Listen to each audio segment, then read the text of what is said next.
This is a special report from the Music Universe. Hello and welcome to a special report from the Music Universe. I'm Matt Bailey, along with Buddy Yan. Last week, the Senate Judiciary Committee held a hearing to discuss monopolistic practices in the live entertainment industry.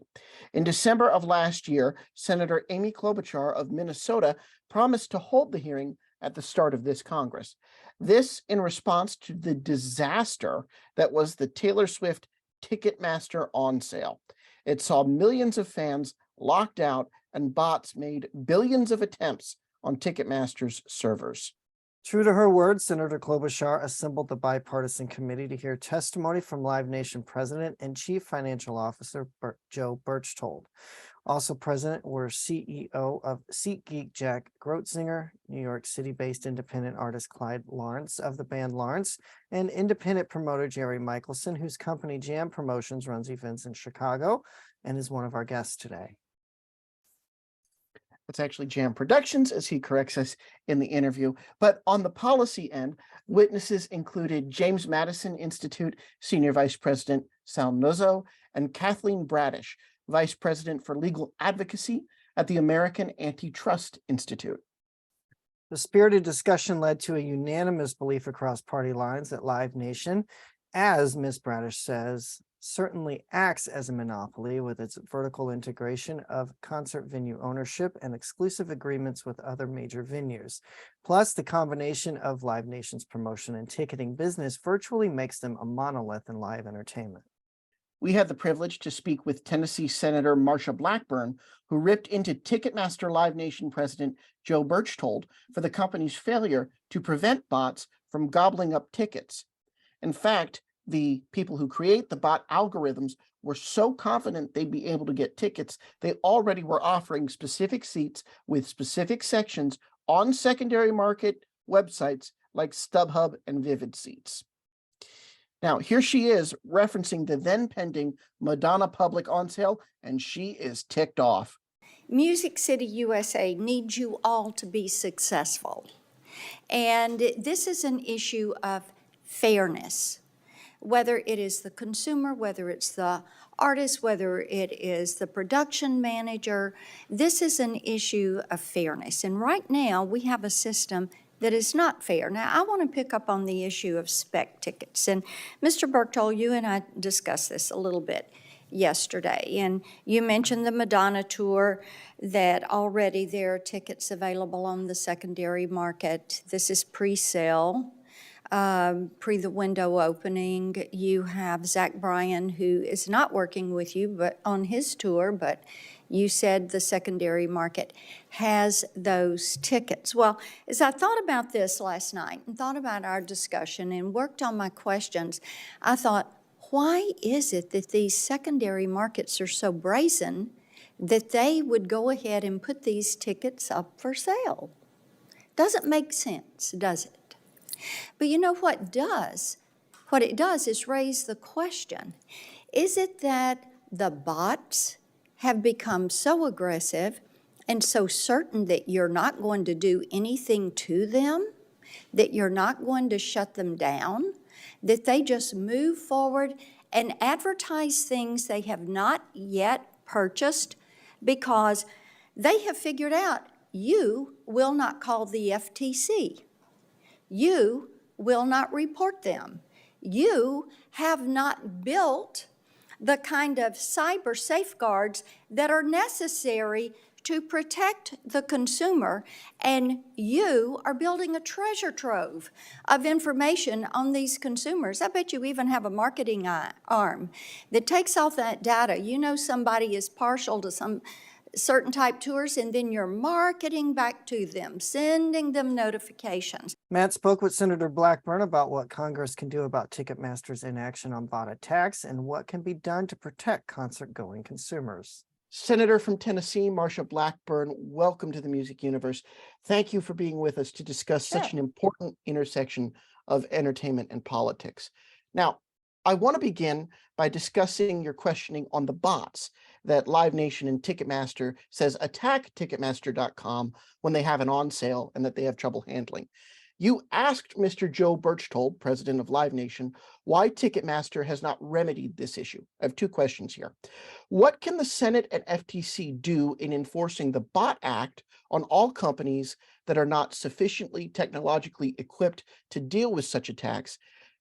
And with Ticketmaster specifically, do you believe they are intentionally neglecting the bot issue since attacks create artificial demand for the dynamically priced tickets that then drive up cost for buyers? Yes, let's take those two separate things. When it comes to what Congress can do, it is to require the FTC to implement and exercise the Bot Act and work with these companies. That's why we passed it. And that's why the Bots Act came to be, because in 2015, we were having such an issue with sales of tickets for concerts and Broadway events and sporting events. And people began to call us and say, there has to be something you can do.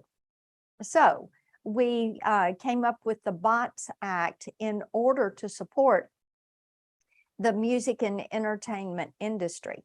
Now, holding the FTC accountable is something that we do need to do.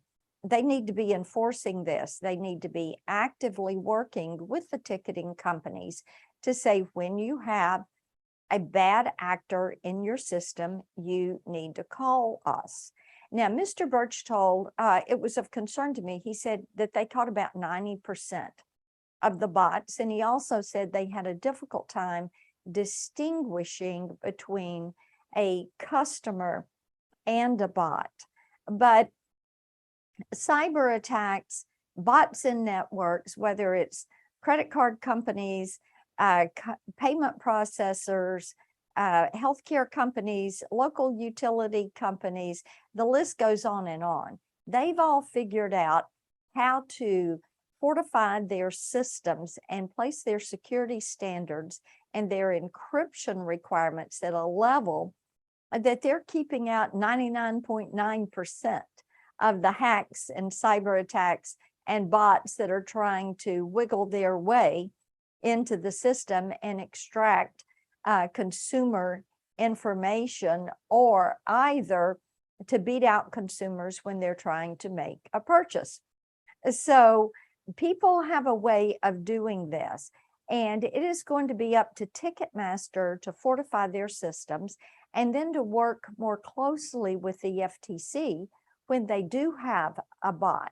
As I told Mr. Berchtold, look, 90% in this case is a failing grade, because you have consumers that put tickets in their cart, and by the time they've entered their name, address, and credit card information, the card is empty. So this shows you the extent of the problem. And if they can do this on tickets and sporting events, then they'll be able to do it on other commodities and other items and other retail type purchases. So there needs to be more transparency from these companies. There needs to be more accountability from them, that they are beefing up these transactional systems to eliminate these bad actors from the system. Right. Mr. Berchtold also admitted, and this was very shocking to me watching it live, that Ticketmaster's product, Ticketmaster as a product, as a system, their primary target customer is the artist, not the consumer buying the tickets. It attracts the artists through exclusive venue agreements and strength as a touring promoter on the Live Nation side. What does it mean for the consumer that Live Nation's priority is the artist and not the concert goer? I found that to be a curious statement also. And the priority, you would have thought, would have been consumer access and safety. And it was surprising to hear that. I think that from the response of the artist that was on the panel, they were a little bit surprised to hear that also, because they feel as if they have no say. Right. The venue is owned by Live Nation. Live Nation, Ticketmaster adds the fees onto the ticket, which are exorbitant. And then that does not benefit the artist in any way, and it costs the consumer more. And one of the problems with this is you have the bots that are scooping up these tickets, which include all of those fees. And then what do you have on the secondary and the resale sites? You have all of the additions, the upping the price, whether it's 2, 3, 4, or 5 times the original ticket price in order to get that ticket. And so the resale site is making that money, and the consumer is being charged more. And Ticketmaster requires you to go back into the Ticketmaster app in order to activate the ticket that you've bought on the secondary site to get into the venue. And then you get into the issue of the data collection, because Ticketmaster has all of this information.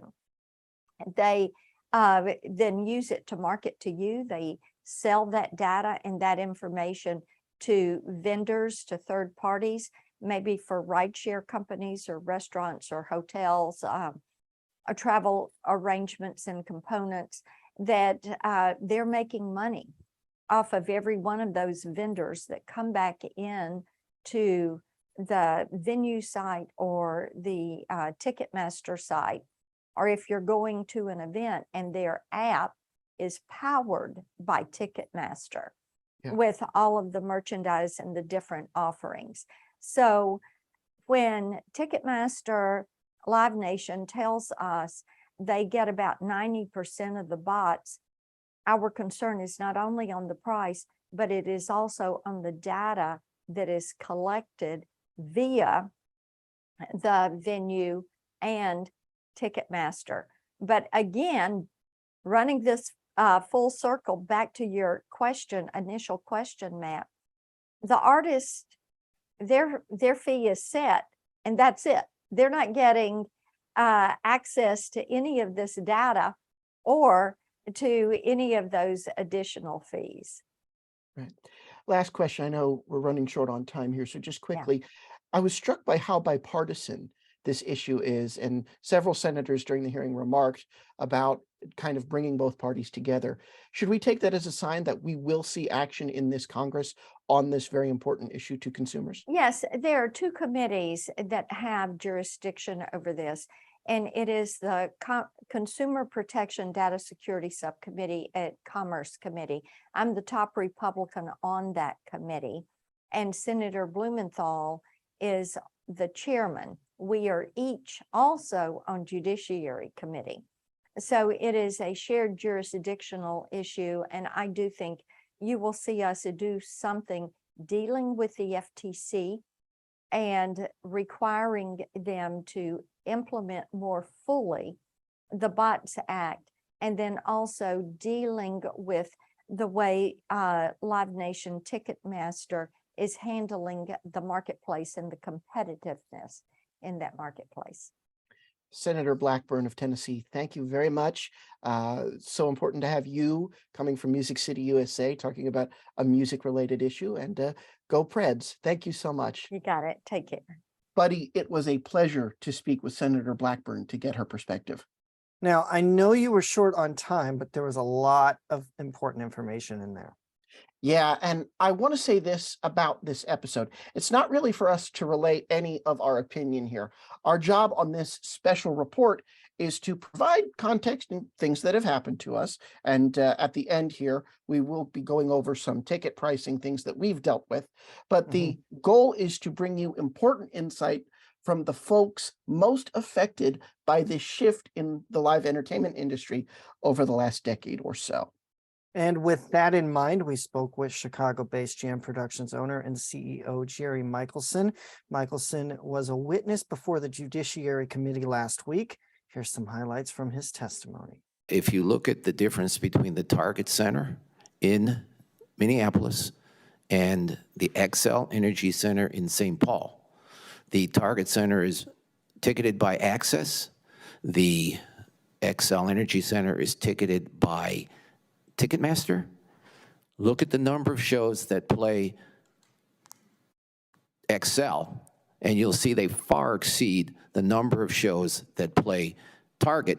And when you look at and break it down a little farther, you'll see that most of the shows that play Excel are Live Nation shows, and they bring very few to the access-controlled venue, the Target.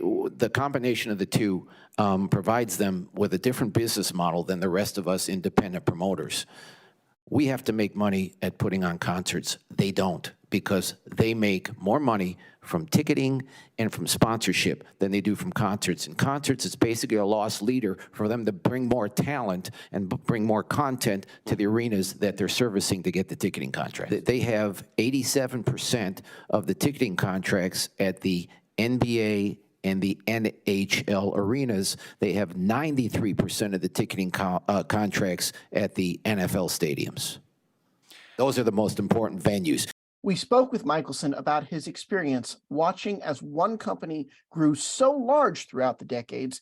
He says it fundamentally changed his business model as a promoter and the business models of virtually every other smaller producer and promoter. Now, he also delves into some of the numbers mentioned during his testimony, which you just heard. A one-time arena promoter working with big-name music artists, Jam's focus has pivoted to smaller venues with comedians and other bands that can fill clubs and theaters. This is, in part, Michelson says, due to Live Nation's vertical dominance in the fields of producing, promoting, and ticketing events. Jerry Michelson of Jam Productions, thank you very much for being with us. Your testimony, I have to say, was one of the most compelling in that Senate hearing. But I want to begin and learn a little bit more about Jam. Can you tell us about your career in the business and how one ticketing entity and one large promoter like Ticketmaster and Live Nation affects your ability to do business as a smaller promoter? Well, Jam was started in 1971. We were able to get our first show and produce our first show in 72. So we kind of count 72 as our initial year. So it's been 50 years of producing and promoting concerts, plays, special events, tennis tournaments, wrestling, boxing. So we've done a lot in the live space, but we focus on music and comedy. So that's our focus. And we started out as being a regional promoter. So that means we really worked in Illinois, Indiana, Ohio, Wisconsin, Michigan, Iowa, Nebraska, the Dakotas. So we worked in the general Midwest region. And we would work with bands in a lot of those markets, so that we weren't working in Chicago. It was Minneapolis, it was Milwaukee, it was Des Moines, it was Cedar Rapids, it was Omaha, Nebraska, or Lincoln, or Rapid City. So we were all over the Midwest, and we would buy, like I said, multiple dates on the same artist, and that worked very well for a long time. And then in 1996, a gentleman named Bob Sillerman started a concert promotion company called SFX.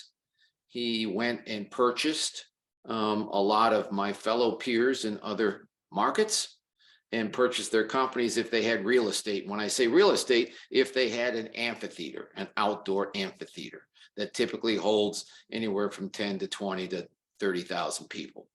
So his model was buying old promoters who had amphitheaters, and that's still the backbone of Live Nation today. They're amphitheaters because they are essential facilities during the summertime. Bands want to play outdoors for the most part. Yeah, you get some indoor in indoor arenas, but that's its own market, amphitheaters.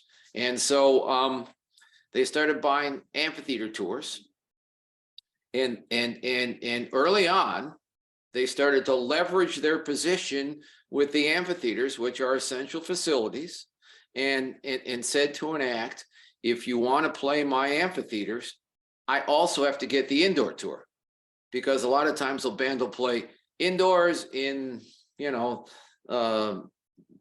let's just say the fall of one year and then come back in the summer of the next, or they'll play the summer tour and then come back in the fall or winter of the subsequent year.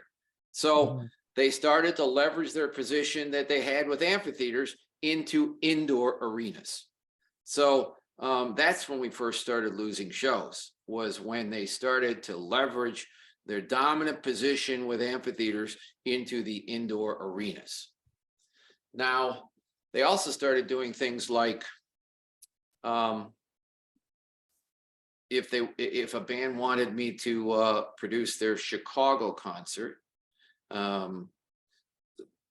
they would many times say, okay, well, if you want Jam to get the Chicago date, we are lowering our offer substantially because you're going to take out one show.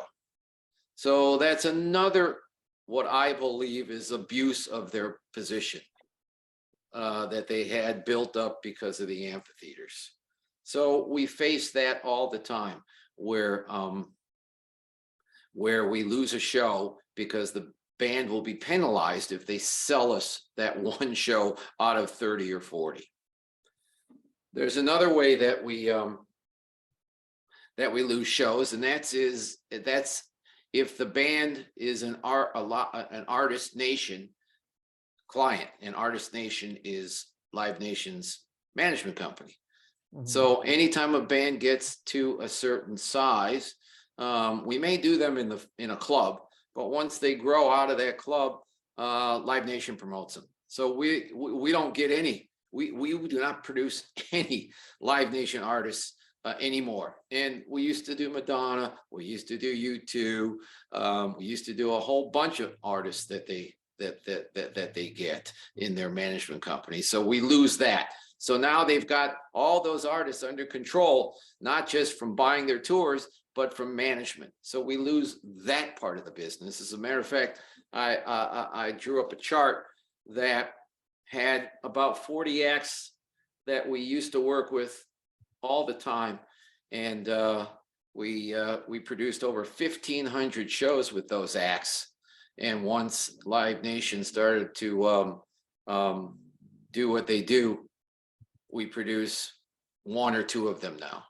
Since 2015, we've had one or two shows instead of the 1,500 we had before. There was this company that's called Live Nation. Off of that, real quick, I know, Buddy, you have a question, but I had here about AEG, and I'll ask our other guest for this in our next interview, but I also want to get your perspective.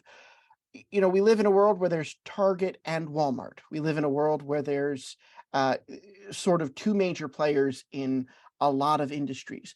Why is AEG not a bigger player here to create a more even playing field that would maybe then allow more competition and allow you to come in and promote some of those artists because there's more players on a level playing field? I'm looking at this saying, why isn't AEG, the second largest promoter, building up a platform to compete with Ticketmaster?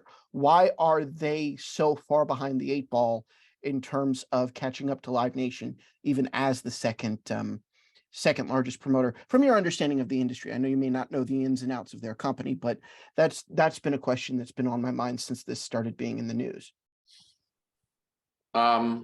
It's all about the ticketing contract that Live Nation has with the buildings.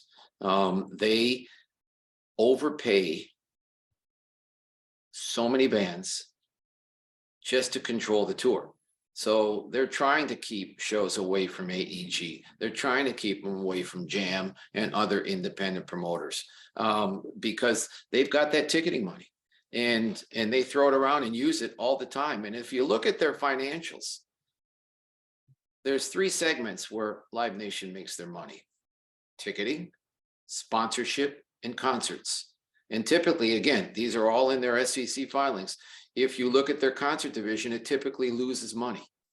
while they make money from the other two divisions. So an example I like to use is in 2019, their operating income was negative in the concert division by 53 million, but yet ticketing and sponsorship made a 580 million. So 580 less 50, they made $530 million that year. So they don't need to make money in concerts, which means that they can overpay, overspend to keep it away from us. And that's what happens. So that's the simple short answer as to why not even AEG can pay the stupid money sometimes that Live Nation puts down to take the whole tour. Now, in 2009, you actually did talk about this as well and trying to prevent this merger from happening. Why do you think it took till now for something to be done? I mean, Bruce Springsteen tickets being just so unaffordable, Taylor Swift, we all know about that debacle, which really kind of sent this into more of a motion to get something done, because it's been discussed for many years actually. But why do you think it took till now for something to finally be done on that side of things? Well, don't forget that there was a consent decree that was entered into in 2010, which allowed the merger and set up conditions that Live Nation had to follow. And that consent decree was amended just in, what was it, 2020?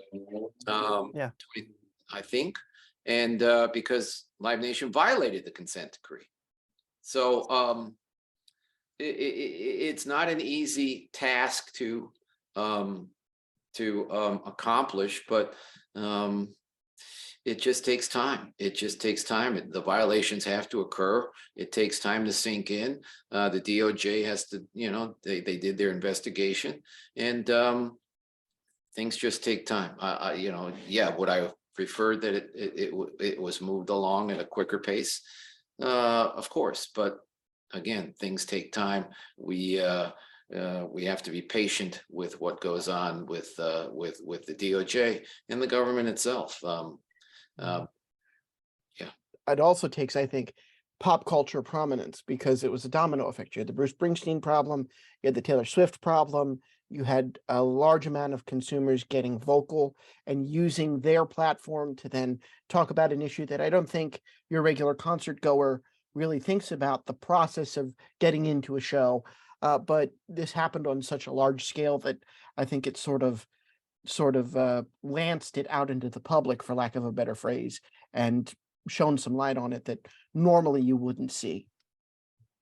Correct. And who knows where we would be if the Taylor Swift fiasco hadn't happened.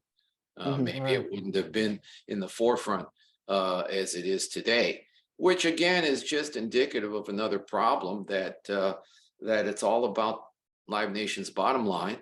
And because of the way the tickets were put on sale for Taylor Swift, and it goes to the notion that maybe they're not investing enough money in their technology because they are in a dominant monopoly position, so they don't need to.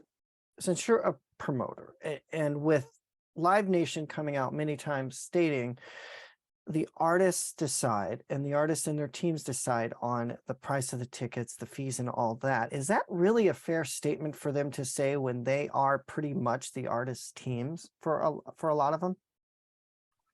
No, it's not a fair statement, especially when they put offers on the table that are so high that it requires them to raise the ticket price.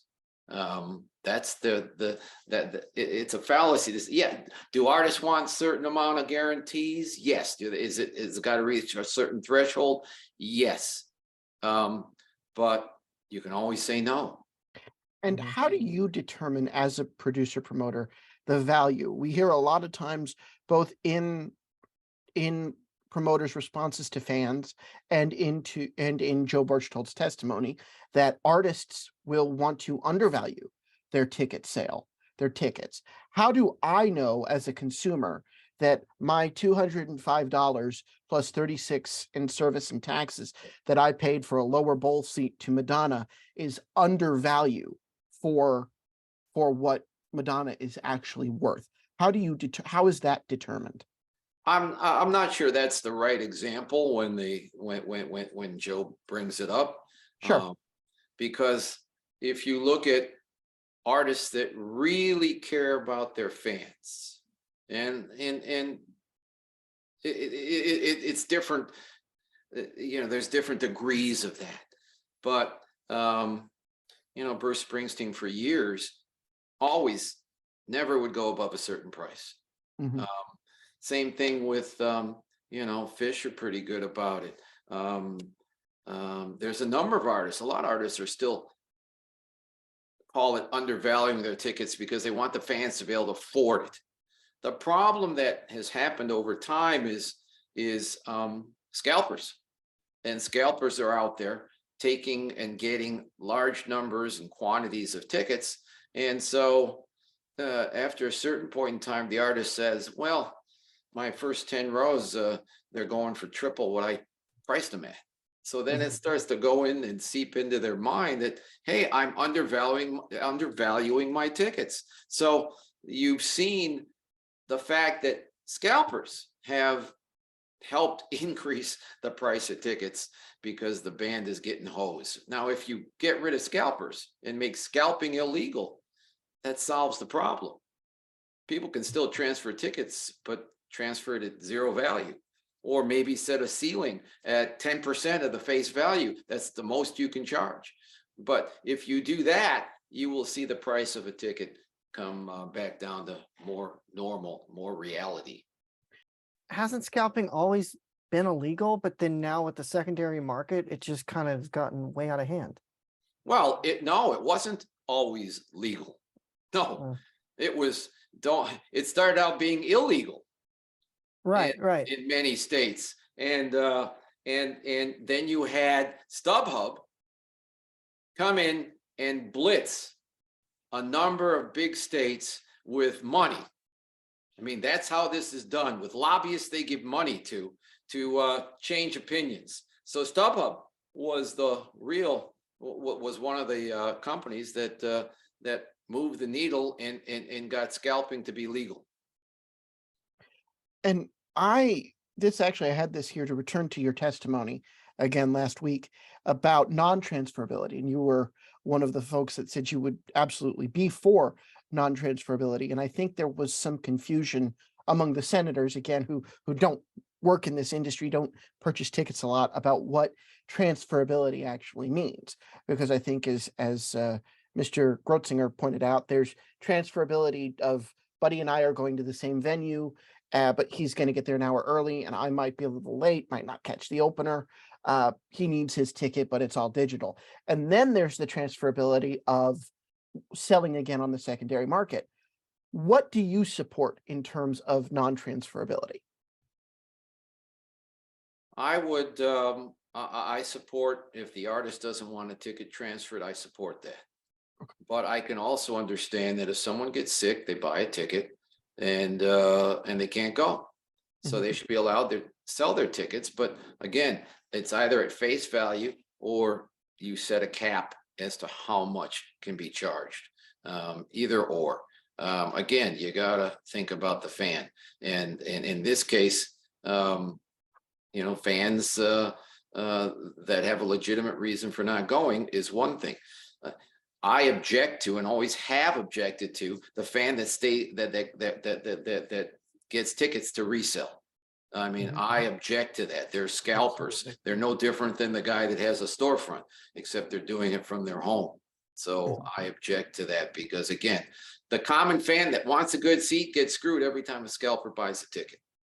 Absolutely. Right. And I had an issue last year where I had purchased tickets and I couldn't go. So I ended up putting them on secondary market through Ticketmaster, but I only wanted my money back on what I paid. But unfortunately, to do that, I had to charge more because Ticketmaster charged an additional fee for selling that ticket. And I don't think that's right either, where they get to double dip on fees from the secondary market once that ticket's already been purchased on their platform. I totally agree with you. And that just brings up another point that I've made, is that Coke or Pepsi doesn't make money off of Coke's distribution process. Why should my competitor make money off of tickets because I have to use Ticketmaster when I go into a building, when all that money that they're making is being used against me? Where in America does anybody have to use their competitors, be forced to use their competitors' distribution system that comes back to bite us and work against us? I mean, that just doesn't seem right and has never seemed right to me and rubs me the wrong way every time I think about a show that we have to use Ticketmaster at. And that gets at what I talked with Senator Blackburn about, which was Live Nation is very upfront, and Ticketmaster even is very upfront that their customer is not the ticket buyer, it is the artist. And this attitude that it's all about the bottom line and it's all about what the artist wants because that brings in the most money. At the end of the day, the fan who allows the artist to have a career is the one who has to pay all of this and go through all of this rigmarole that we've been talking about here. So it's a very, very important issue, not just for companies, but for everyday consumers to be thinking about. You're right. But if you ask the artist, I think the artist will say number one in their food chain are the fans. Exactly. Number one in Live Nation's food chain are their shareholders and bottom line. It's not the fan. And this company doesn't operate as a fan-friendly place for the marketplace to rally behind and say, hey, they're great. There's years of complaints about a number of ways that they operate their business. Right. And I don't ever see personally, they'll put out Ticketmaster, Live Nation, whoever, they'll put out a statement, especially with the Taylor Swift stuff, and finally apologize. But I don't ever see them really accepting blame for it. They always tend to blame bots. Well, they blame the bots. What's their excuse for Astroworld? There is no excuse. The promoter is the one that's responsible, and they could have called the show. Sorry. I mean, those 10 deaths should never have occurred. Those 300 plus people should never have been injured. Just should never have happened. Right. I've got two more questions for you. One's more statistic based, and then one's actually, we're going to close on I hope a lighthearted personal note here. But I gotta kind of read this to get back at your testimony, and we're going to play all of this for our listeners beforehand. We cut out some of your testimony. Live Nation claims to have, and I don't know what Mr. Berchtold said when he meant have, which is kind of a catch-all word, 4 to 6% of venues. But as you point out, and I love that you pointed this out, they are contracted with the most major sports venues, 87% of the NFL stadiums, and 93% of NFL stadiums, at 87% of 20,000 seat and 10,000 seat arenas. Number one, when you pointed out that statistic, you stopped yourself from saying something. You were saying Mr. Berchtold included something, and you sort of stopped yourself, got flustered, not flustered, but got so frustrated, you stopped yourself and just said, yes. And then the senators continued talking. So number one, what did you stop yourself from saying? This is one of the reasons I wanted to talk to you. And number two, how do you reconcile that 4 to 6% with the fact that of that 4 to 6%, most of the venues your average concert goer is going to interact with are the Live Nation venues? Well, I think the 4 to 6% was the amount of venues they owned in North America. I think that's what that was about. Okay. And if you look at, they don't need to own an arena. They can, they kind of control it anyway. So 4 to 6% was looking at, my frustration was, what are they including in the entire market? Are they including the 50 seat club that has new bands or tribute bands? I mean, I don't know what was in their 4 to 6%. I don't know that, but I do know that the buildings that they have, whether it's the House of Blues or the Fillmores or the other theaters that they're now looking to get into, leaving aside the amphitheaters, but just the theaters, they're growing that part of their business substantially. And I cited some figures of the fact that over the last 11 years, they've added 61 theaters that are anywhere from 3,000 to 5,000 seats, 2,000 to 5,000. And they've added a lot more clubs. So I look at that and say, that's alarming, because they keep going now into the space that I am in. I don't have the arena business anymore, so I can't earn any revenue there. And I only earn it from theaters or clubs. If they keep coming in like they did in the arenas, it won't be long before all of us are out of business. But the other part was the ticketing, where they said they only had 50 to 60% of the ticketing market. And my question to Joe would have been, are you including airline and lottery tickets in your sample survey as to what the marketplace is?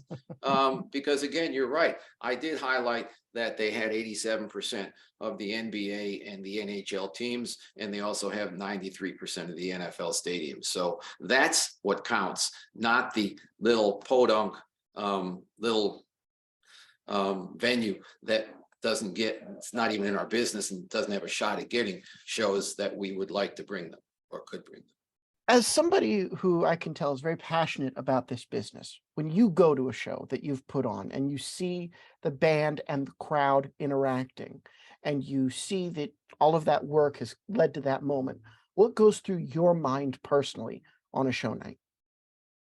Great question. Thank you for asking. I still get jazzed and juiced every time I walk into a show of ours. Seeing people happy, seeing people forgetting about whatever's going on in their lives, and they're focused on the stage, the music, the lyrics, the lights, the venue, and it's just a very rewarding and refreshing experience every time I walk into a show. I mean, as you can tell, I still love what I do.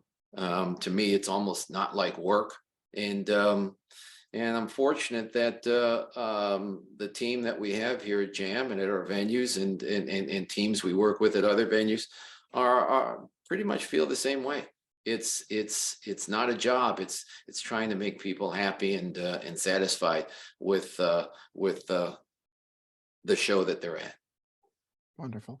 Jerry Michelson of Jam Productions, riveting testimony and a wonderful discussion. Thank you very much, sir. Thank you for the time. Since Michelson broke down some numbers, let's break down some of our own from experiences. Now on the screen right now, you should be seeing ticket pricing breakdown for 2 tickets Matt bought for Madonna at Capital One Center later this year. Now, as you can see, I paid $205 for each ticket base price. That's $410. Then on top of that, a service fee of $36.25 times 2, plus $4 more on top of that in facility fees. Now, those are fees artists claim they do not get to know or set in advance. On top of that, I paid an order processing fee of $6 because why not? For a grand total of $496.50. That's an additional $86.50. That 50 cents is important. More than the base ticket prices. That's almost a quarter more. That's like $20 less than a quarter than me paying 25% more on the ticket. Now, I'm not smart enough to know what the exact percentage is offhand, but hardly any other industry has so much more added to the final sale at checkout. And here's what we paid for Garth's new Vegas residency, as you can see on the screen, and what the base price was for 3 tickets, plus the fees, plus the taxes, plus more fees. So you see where this is getting out of hand. Right. And speaking of Garth, Mr. Brooks penned a letter defending Live Nation, saying that their Ticketmaster arm, quote, offered true concern and care for ticket buyers as each on sale was enacted. But earlier in the letter, even he admits that artists must go through Ticketmaster to play certain places. So how do we remedy this? Well, the founder of a new ticketing platform may have a way to give the power back to the artists and fans. Josh Katz, founder of Yellowheart, is our final guest. His company uses blockchain technology and Web3 advancements to offer a unique ticketing experience to fans. And bands that use Yellow Heart have access to fans' information, which allows for the ticket to be a living item that can contain photos from shows, music, and become a digital souvenir stub through which the band can then interact with the fan, let them know about offers, maybe put tickets on sale just for previous blockchain ticket users, etc. Yeah. Now, Josh gives us his unfiltered thoughts, which I love, on the current state of ticketing in live sports and entertainment and how his company hopes to change the landscape for the better. Josh Katz, founder of Yellow Heart, welcome to the Music Universe. How are you, sir? I am well. Thanks for having me. So tell us a little bit about Yellow Heart, what the mission is, and how you find these alternative spaces for artists. Yeah, so the mission is to evolve live event ticketing, where it's been a fairly stagnant industry for many years now, one that has actually not benefited stakeholders, meaning artists, teams, promoters, people issuing tickets, and frankly, hurt fans, made it very difficult and expensive for fans to attend events. So we're trying to really evolve that through the use of technology, in particular blockchain technology and other technologies as well, to just really enhance that experience for both the stakeholders and the fans. How do you use the technology? So, it's through an array of things. I really back up and I'd say it's actually the use of Web3 as a whole. So when you look at Web3, you have various technologies in that spectrum. You have blockchain, like we just touched on, which offers up a transparent ledger where you could see who owns everything and full view of inventory. So you no longer have a very opaque marketplace where you might not realize that the tickets are very expensive because only 20% of the inventory has been put on sale so far. Or you go to an on sale and maybe 20% in the entire on sale because it went to fan club sales or Amex sales or other things. And blockchain, when tickets are issued on a blockchain, it enables for transparency, which also eliminates fraud, eliminates bad actors, eliminates a lot of foul play. To expand on that, within Web3, we're also using smart contracts. Smart contracts will enable us to deploy tickets on a blockchain, but dictate how they may behave. So we could say this ticket's $100 and it could only be sold for a max resale of $150. Out of that $150, there's a $50 lift, send 25 back to the fan, but send 25 back to the artist. So this way, we're able to really control those tickets and how they are resold. And then the last element I'll speak of is the NFT, where as a ticket stub, it becomes a very collectible ticket stub that's living. It doesn't just die upon entry to an event like a barcode. It actually has ongoing life past the event. Very interesting. Last question, and then I'll give it to Buddy. Not to be skeptical, because we like to stay positive here on the Music Universe, but in a market where, and we've been talking about this all episode, where Ticketmaster's exclusive contracts with venues sort of prevent any third party from coming in the ticketing space to that 87 or 93% degree that we talked about with Jerry Michelson. How do you plan on getting and maintaining market share to expand this model? Yeah, so we as a company are planning on being competitive around ticketing contracts. So right now in the United States, it's really the only place in the world, there is what's called exclusive venue contracts, where venues sign with an exclusive ticketing provider, and they then have to use that provider really for 100% allocation for the most part. It could be, 90%, but it's really 100% in most cases of all of their ticketing needs. Whereas in the rest of the world, venues have multiple ticketing providers, and whoever the person performing at that venue is decides who they want to sell their tickets. So in the United States, the way things are currently, we have no choice but to go bid on exclusive ticketing contracts and take market share that way.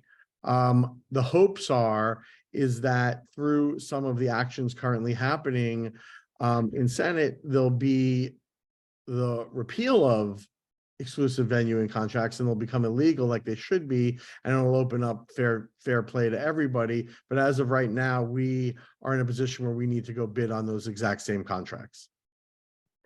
Yeah, it definitely takes away the fairness from that, considering the rest, like we're like the only country, at least that we know of, that acts that way. And I want to kind of get back to when you mentioned with Yellow Heart and your ticketing, the NFT option. I know not long ago, Live Nation introduced an NFT option, so even more of a less competitive market if they were to continue that. And I haven't seen anything in probably the last year or so that they've been offering that. But how does that even, like, that just almost like squanders everything, not to be negative or anything, but squanders what you guys are working hard to build, because now they're coming in there, not only taking the ticketing aspect, but then taking something you guys, developed with the NFTs. Like there's got to be something done about that. Well, here's the thing. I think the way you just described it is very macro. Let's actually get granular on it, because they're two very different things. What Ticketmaster's offered up thus far for the NFL has been, you have a ticket. You see, I have one here. And on that ticket is a number. You go to Ticketmaster.com, you put that number in, and then you have to get a NFT or crypto wallet, and then you could claim your NFT into your wallet. Kind of cumbersome, kind of allows you to have some type of collectible memorializing your NFL game, but not really an NFT ticket, more of a claimable collectible. The same way if, in a physical world, if I took that number and went to a website and I claim my free poster that got shipped to me, instead I claim my NFT. In our world, the NFT is actually the ticket.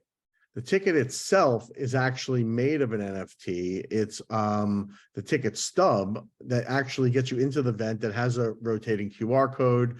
And what it does is it enables for the actual ticket to go on the blockchain, where Ticketmaster's tickets are just, UPC based, code based tickets like I just showed you. And then they say, yeah, if you want to get a collectible from the NFL game, come here and you could claim it. Whereas our actual ticket is the NFT. So your ticket stub all along is the NFT. And it's a living ticket, which means that through this technology, we allow for messaging to event holders, both before, during, and after the event. Plus, when we deploy the ticket out to the world to go claim and buy and trade, it could also be programmed with other things such as streaming media, merchandise, VIP access, meet and greets, other in real life and digital goods. So there's an array of benefits of actually issuing the ticket as an NFT versus saying, hey, you bought a ticket, now you can come to a website and claim an NFT. So it's quite a bit different. And you can see, Yeah. I don't really have much knowledge of NFTs too much. Well, you know what it is? It's really the use of technology to enhance and evolve a sector that's never really evolved. And we're just saying, okay, the best ticket stub you could get as a fan would probably be an NFT, so let's use those.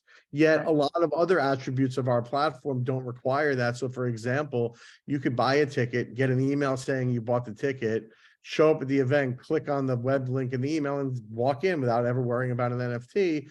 But it is there if you want to use it, because I know personally, as a massive music fan and sports fan, like if I go see a tour I've been waiting to see, like I want that collectible ticket. I have envelopes of like these old, crappy tickets. So, it makes it super collectible for the real fans, both music, sports, theater, all of that. We always tend to go to the box office and try to get physical tickets printed if we can, but a lot of places just are not doing that either. Not doing it. In this case, you can go to the box office and get the NFT ticket. And meanwhile, the whole experience is the same as any other ticket. You don't even know that it even happened, yet you have a fun ticket stub suddenly. Can the artist deliver through that living, breathing ticket? Can the artist deliver maybe audio from that specific performance, or photos from their photographer for that specific performance, for the fans to have something visual or oral to listen or to to see going forward. Yeah, no, that's exactly right. So we've done, concerts where in the days following, every ticket holder, every attendee gets airdropped to them the entire concert, both audio and video Nice. as well. So it's kind of the fact that you're holding this ticket. Like right now, if I walk out of a venue last night and I'm holding this, they have no way of knowing that this was me or getting a hold of me or anything. I might have bought this on a secondary. Who knows where I got it, right? With our tickets, you leave the event and we could send out multimedia. We could send out brand offers, third-party offers, merch. Here's the official merch booth because we know that you were at the actual show. So there's a lot of add-ons that could be beneficial to fans by using this type of system. And per se, that doesn't necessarily come from blockchain. It just comes from new technology. Live Nation controls like 450 artists or whatever, that's kind of the rough estimates, I guess, that I've been reading that they have control of. So by allowing your marketplace out there, it just opens up a whole another aspect of the artist being in control, And as it well seems- as the fans actually getting even more money for their buck. Well, you'd like to think so. Our experience thus far has been lots of great artists. I'm not going to name them, but you would know who they all are. Basically saying, wow, that system's incredible. We would love to offer these benefits to our fans. We would love to use this for us. We'd love for this tour to be memorialized with amazing, ticket stubs that will go on in perpetuity.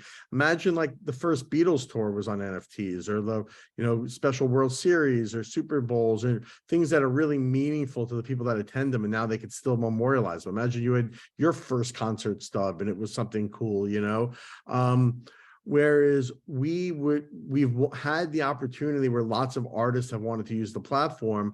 The issue has been they then go to Ticketmaster and Ticketmaster says, yeah, fan club allocation doesn't exist anymore. Sorry.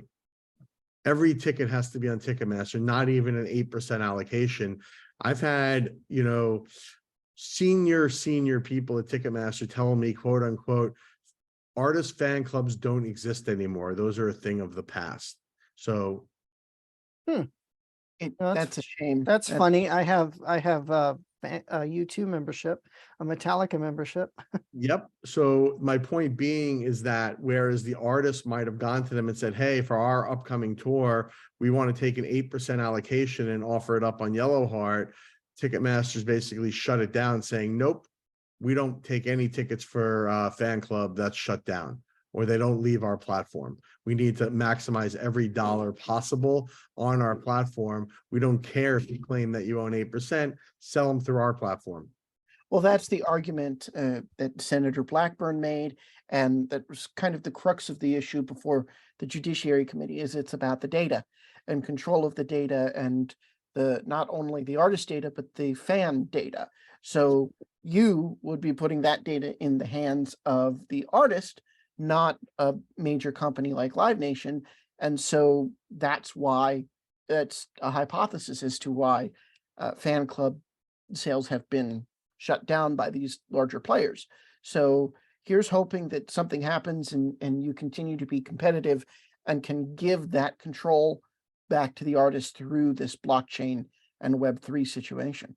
Yeah, Well, I wanted to interject real quick because it's funny that when I got the press release for Madonna, it says legacy fan club members pre-sale. They offer all kinds of fan club pre-sales, but then they're lying to you, telling you they don't exist. Yeah, because they don't want other companies coming in and taking any inventory. So my guess is if you click on that Madonna legacy thing, you'll probably end up at Ticketmaster and they'll say, oh, you're an old school fan. Guess what? We'll charge you 3 times as much because we know you want to go to the show. And you'll end up paying some astronomical amount for the ticket because that's how they take care of you, by ripping you off, basically. And what it's led to is, as a startup, it's led to our increasing difficulty and challenges in obtaining inventory, where even the artists who you think control their tickets and want to take them to another platform that does a better job and does things that they want to do for their fans, Ticketmaster shuts them down, doesn't even allow them to do that. So shows you the level of reach they really have, where they could say to the artist, no, you can't even service your fan club. Yeah. And one other thing is that, Ticketmaster claims that the artist and their teams get to determine the pricing, when in reality, most of the time, that team is Live Nation. Does Yellow Heart allow the artist to just pick the prices and you guys just distribute it? I'm 100%. We are, we work for the artist or the initiator, whoever's putting on the event. They tell us the price and we put it up at that price, and that's it. And granted, they could change their pricing if there's high demand. They could do what they want, but it's really on them. It's not us. We're just a facilitator for them. Whereas I've heard over and over, Ticketmaster really kind of dictates, hey, here's what the pricing is going to be. What do you hope the outcome is for of this investigation, the DOJ, the Senate Judiciary Committee? As someone in this space, what is the best remedy for the ticketing space? Well, the best remedy would be to do what everyone needs to know happens and break up Ticketmaster-Live Nation, because it is a true monopoly. There's not even I don't think anyone's questioning that at this point. Not that monopolies are illegal, but it's, I think one of the senators called it the vertical integration on steroids that's completely killed competition and really stifled any innovation whatsoever. They've truly hurt consumers and the artists in a big way. So for them to get broken up and for exclusive ticketing contracts to be illegal would make a lot of sense, so that a venue or anyone playing the venue could work with any company they want. They're not forced to work with a company they don't want to use, would be the best outcome. I also think a lot of the anti-competitive and bullying tactics that anyone in this industry witnesses ongoing needs to be brought to light. There's been a major problem where there's been a pervasive fear of suffering consequences of speaking up anything negative to Ticketmaster and Live Nation. That's how strong the ecosystem is, and they are as the leaders of it, where anyone in the industry you talk to will not go on the record. I mean, look at even any of the press around these Senate hearings. You don't see one name of anybody. Literally not one promoter, not one artist, not one venue owner. None of them will say a word because of a pervasive fear that's existed of retaliation, where there's well-documented retaliation of this company for anybody that speaks up against them. So I think that needs to be put to bed. I think when you have a situation where you have a monopolistic bully who not only is a bully, but is an aggressive bully, there's only one remedy left. No other company's been able to tackle them yet. Fines do nothing for a public company. And at this point, the DOJ needs to really step in and do what's needed to be done for a long time, and really step up and do things that, the normal, public world can't do. And do you think it's taken this long to do something because mostly of the Taylor Swift and the Bruce Springsteen public backlash? Well, it's taken this long because Ticketmaster and Live Nation spends way more money than on any other company in the space lobbying and making donations to, people that make these decisions. Yet finally, there was an artist, meaning Taylor Swift, whose fans didn't care and said, this is, excuse my language, bullshit, and something needs to be done about this. And we don't care how powerful they are, how much money they donated to your campaign. This needs to end. And this has been going on forever, but Springsteen fans are a little older and move on the next day and say, all right, well, I'm going to miss this tour. I'll hopefully capture the next one, versus Taylor's fans that were irate and said, there's no way in hell I'm missing this tour. Something better happen here. This is total nonsense. So thank God for her fans. Thank God that they've stepped up and that they've had the gall to really go there. Now we just need the DOJ to step in and do what's needed to be done for a long time. Now, this is the kind of cancel culture that we're talking about that should happen. Cancel monopolies, not the stupidity that goes around. It's crazy. It's really crazy. And it's like when, there's things in the public that everyone knows is wrong, but for some reason, nothing changes. And this is one of them. And it's something that affects everyone. I have 2 young kids and I try to take them to games, and it's exorbitantly expensive. And then I get to the game and the game is 30% empty. Almost half the seats are empty. And it's all manipulated by this company. And it's just, it's really wrong. And it needs to change. People have a right to go to sports. They have a right to go to theater. They have a right to go to concerts and not be completely and utterly manipulated by a monopoly. So. Right. Absolutely. And you and Yellowheart are in the position to do that.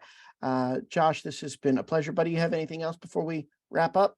No, appreciate your insight on Appreciate it. the and, insight and good the luck honesty. with everything, and hopefully we'll see some change up there for this. We'll see. If not, we'll see some retaliation. It'll be one or the other.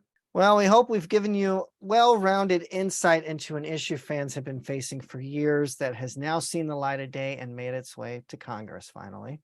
Only time will tell what the Senate, FTC, and industry at large, as Josh was very passionately talking about, and we love so much, will do to make attending a live concert or event feel less like trying to get into an exclusive club and more like the inclusive experience artists want their shows to be for their fans. Well, thanks again to Senator Blackburn, Jerry Michelson, and Josh Katz for their time, and thank you for watching or listening. For the Music Universe, I'm Matt Bailey. And I'm Buddy On. Stay tuned for more music news and exclusives at themusicuniverse.com.